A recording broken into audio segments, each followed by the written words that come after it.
السلام علیکم Islamic voices کے معزز دوستوں،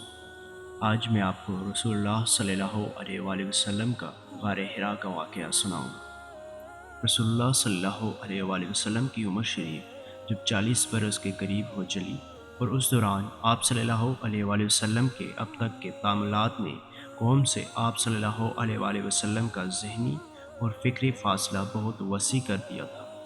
تو آپ صلی اللہ علیہ وآلہ وسلم کو تنہائی محبوب ہو گئی۔ چنانچہ آپ صلی اللہ علیہ وآلہ وسلم ستو اور پانی لے کر مکہ سے کوئی 2 میل دور کوہ حرا کے ایک غار میں جا رہے تھے۔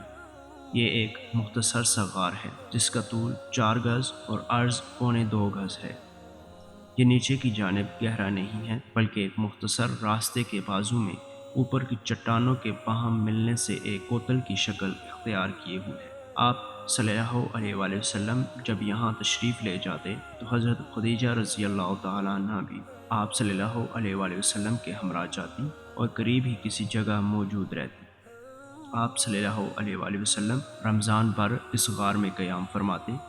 آنے جانے والے مسکینوں کو کھانا کھلاتے اور بقیہ اوقات اللہ تعالیٰ کی عبادت میں گزارتے۔ کائنات کے مشاہد اور اس کے پیچھے کار فرما قدرت نادرہ پر غور فرماتے۔ آپ صلی اللہ علیہ وآلہ وسلم کو اپنی قوم کے لچر پوچ شرکیہ عقائد اور واہیات تصورات پر بالکل اطمینان نہ تھا،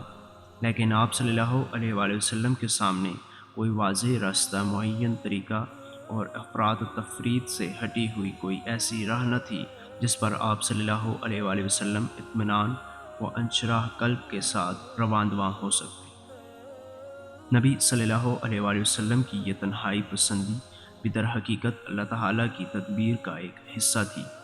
اس طرح اللہ تعالیٰ آپ صلی اللہ علیہ وآلہ وسلم کو آنے والے کار عظیم کے لیے تیار کر رہا تھا۔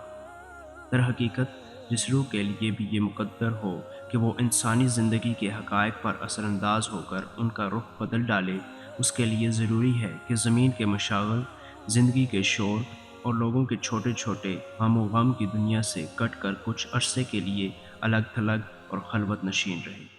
ٹھیک اسی سنت کے مطابق جب اللہ تعالیٰ نے محمد صلی اللہ علیہ وآلہ وسلم کو امانت کبریٰ کا بوجھ اٹھانے،